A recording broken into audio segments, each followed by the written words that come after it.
All right, well, thank you, everyone. I'll go ahead and start this meeting. The Parks Foundation Quality of Life Policy Committee. Uh, Call the meeting to order. First agenda item, any approval of minutes? Any questions? I approve. All right. Councilmember Murillo? Yes. I do as well, so minutes are officially passed. Any announcements? Not at this time. Okay. All right, we'll go on to the agenda items. Number 4A, Neighborhood Park Name Recommendation, South Eider and East Smoky Hill Resolution. Is that going to be Nicole? No, it's going to be myself. Okay. I'll introduce myself here if right. I'm allowed to go now. Yes, Great. of course. Okay. Fantastic. Well, I'm going to take a second to introduce myself. I'm new into the position. My name is Chad Hiron. I'm the new planning supervisor. I've been here about 4 months. However, I'm not new to the city. I've actually been here for 14 years, all told. 9 years with the planning and development department, business development department. And then way back in 2001 to 2006, I was actually in the parks and open space department before it was combined with the recreation department. So I'm glad to be back in parks. It's in my blood, and I'm excited to be here. And I'm excited about this opportunity to present this name recommendation project to you all. Next slide. So here's a brief contact information for you. So the planning, design, and construction manager, Nicole Ankeny, is on the call.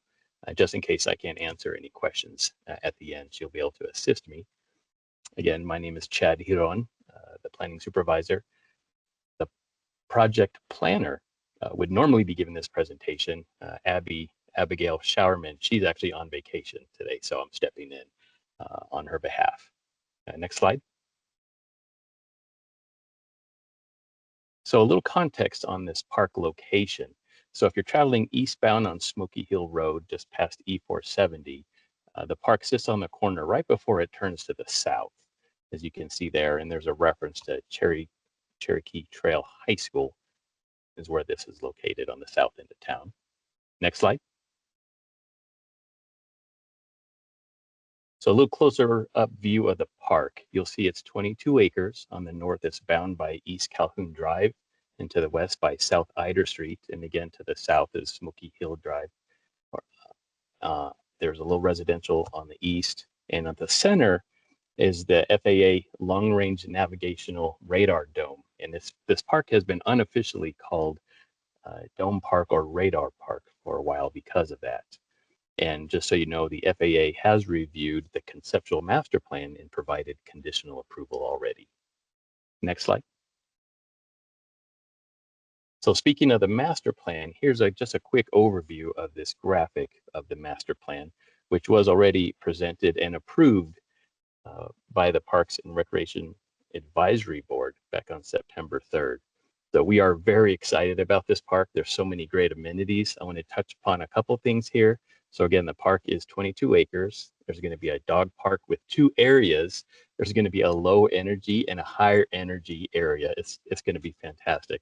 There's going to be shade shelters, picnic tables, a mountain bike skills trail on the western side, 2 pickleball courts, a small open lawn area, and a large open lawn area. There'll be on-street parking to the north. There's going to be walking paths throughout, a basketball court, a playground to the south, additional shade shelters and picnic tables, a beginner bicycle pump track, along with a parking area and just native landscaping throughout the park. So again, we're very excited about this project going forward. Next slide. So the park naming policy per resolution R93-37 outlines that the procedures regarding the naming of city-owned parks. So there's 2 distinctions. There's a geographic marker and people or places. And so the first one, if a facility is proposed to be named after individuals or places, it needs approval from the Historic Commission in addition to full council approval. In this case, when there's a facility proposed to be named after a geographical marker, it does not require Historic Commission approval. before being submitted to policy committee and council. And just so you're aware that a name can be submitted by the Parks and Recreation Advisory Board through the city manager's office to city council for approval. Next slide. So the naming selection process for this park went as such. So pro staff and consultants analyzed a couple options that followed the city policy, which I described, and a short list was presented to the public in a survey. And so as you see down there in blue, there was Skywatch Park, Echo Point Park, and Azul Park. And there was also 2 write-in options that were offered on the survey. The 2 write-in options were Dome Park, which was the historical kind of nickname that the park has been, and also somebody had written down Plains Haven Park. And through this survey, 14 out of the 29 respondents chose Skywatch Park. Next slide. So Skywatch Park was selected, and it's a subtle reference to the FAA dorm that's existing, as I mentioned, and it kind of alludes to the park's elevation and the mountain views it has. The elevation is 6,150 feet, which is one of the highest parks in the PRO system in terms of elevation. And again, on September 3rd, the Parks and Recreation Advisory Board recommended the name moving forward to City Council for consideration. Next slide.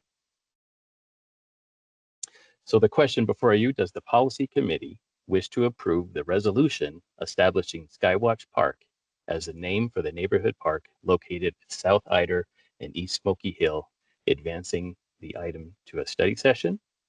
And I'm welcome to open any questions you might have before answering that question. Thank you. Thank you, Mr. Hiron.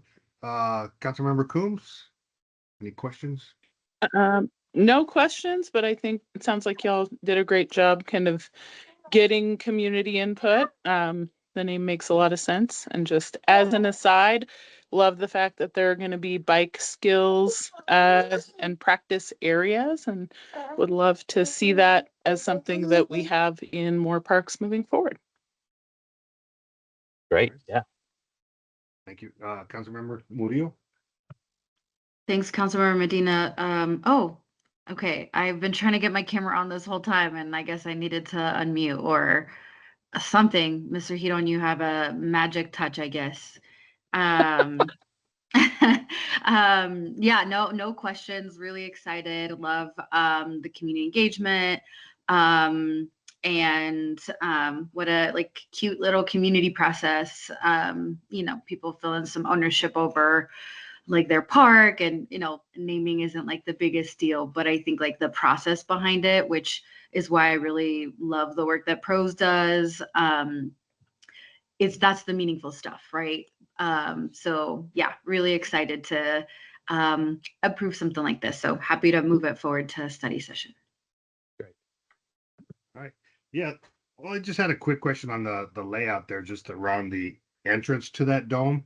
Is that area going to be fenced off, and is it going to be an actual road or a path? I believe it's going to be an existing access road to the FAA dome. I'm not sure if it's going to be a fence entrance or not. Maybe Nicole or Brian can answer that. So currently there is a chain link fence surrounding the FAA installation. The little road up to it is used very infrequently for their maintenance purposes if they need to go in there and maintain that radar installation somehow. So it is not fenced, and so you'd be able to cross across that back and forth. It wouldn't be a barrier to circulation in any way. Okay. Yeah, that was just my questions on that. Yeah. No, great concept, great ideas, a lot of different amenities. So yes, I think we unanimously will push this forward. So thank you. And welcome, Mr. Hiron. Hey, thank you so much. I'm excited to be here. And again, I look forward to meeting and working with you all in the future. Thank you. Thank you. Thank you, Chad. Great job. Like the next is 4B, the PROS budget update. Is that going to be Tom? Yes, Councilman Medina. Good morning, Council. Tom Tully, I'm the Manager of Business Services for PROS, and I'm going to give a little update on how we're going to finish 2025 and what we're looking for in 2026. Next slide, please, Lauren. So this is the projections for 2025. We're projected to be $1.9 million under budget across all of the funds. And you can see that the bulk of that is going to be in the rec fund, 1.5 million.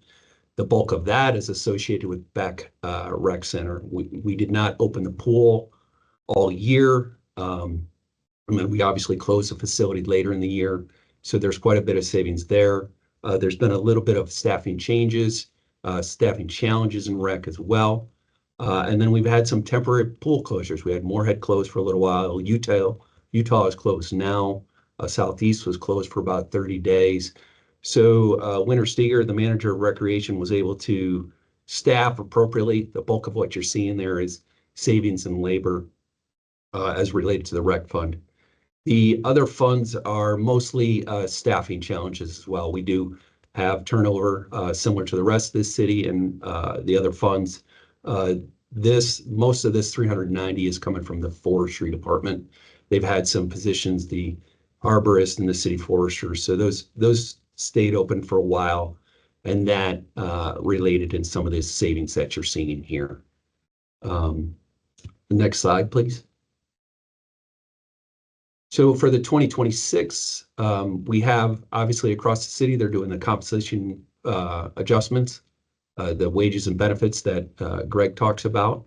We did an amendment to close Beck Rec Center. And then we have a 10% fee increase that we talked about in the spring workshop. So that's going to affect some of the revenue in the rec fund for next year. We had several amendments as it related to some of these. We're moving some people from the general fund to provide a little bit of relief to some of the challenges that we're having in the general fund. So that's going to be, we're moving portions of a couple of FTEs from the Parks Development Fund, or excuse me, from the general fund into the Parks Development Fund, because that's the bulk of the work that they're doing. Another amendment, this is an expense. We're going to continue the pilot program that we did at the Rural Reservoir and the nighttime security that you've seen in parks. We did that last year, or excuse me, we did it this year, and it was successful. We're going to continue it next year, and at not just the reservoir, but the overnight and the parks as well. The Beck Center closure is going to result in a general fund subsidy reduction to the rec fund. That's about $1.5 million. So that's another relief that we're giving to the general fund. We had as part of the reorg, we created 2 rec manager positions. We added an additional one. We had one. Winter filled that one. The second one we're going to freeze for 2026, again, to provide a little bit of relief. And then we moved, there was 5 FTEs associated with Beck. 3 of those were cut. 2 were moved to other locations, other rec centers. And because we have the FTEs there now, we cut some of those temp labor budget as well. So you'll see some of that in there and as part of the amendments. The other citywide adjustments are the furlough days and then the reduced travel and training budgets. Next slide, please. So we did, and we review capital every single year. We have a 5-year plan, but we did some new and adjusted funding. So we've added addition to Meadowood Park for that playground. That was when Nicole's team looked at it, it was slightly underfunded, so we were able to find some money there. We added a little to Panorama Park because of some of the amenities in the ADA. It needed some attention there. And then golf, historically was struggling pre-COVID. And so there was a lot of deferred maintenance there. Now they're doing much better. So they are addressing some of their equipment and some of their infrastructure needs. And you'll see $3 million in adjusted funding for next year, and then quite a bit more in the 5-year plan so they can catch up to some of their deferred maintenance. Some of the things that we did for the Capital Projects Fund was the turf conversions. We're going to stay on existing projects that we have that we're catching up on. So we took $800,000 from that, and we used it for our, this is going to be a match for the trail, the Highland Canal Trail that is going to go under Colfax, that we're partnering with Arapahoe County and Adams County. We just took the match from the General Fund Capital Projects Fund, and we replaced it with Conservation Trust Fund money. The parking lots, we shifted 750,000 of that to the Meadowood Playground. We identified that we had completed probably our top 10 worst parking lots. Not to say that we're done with that work, but we shifted that for 2026 into Meadowood. And then the other part of the capital fund, projects fund balancing is we're deferring medians for 2026, which is about 2.25 million. I think that is my last slide. Any questions on any of that? Thank you for the presentation, Tom. Councilmember Murillo. Thanks, Councilmember Medina. No, I think this is pretty straightforward, actually. So no questions on my end. Thank you for the presentation. Great. Councilmember Coombs. Just the one kind of same question that I asked in the general budget workshop, which is that in terms of travel and training, that does not cut any required certifications or other trainings that folks have to have. Just want to confirm that. That is correct. All right. Yeah, no questions for me. I know we're all under tight budgets.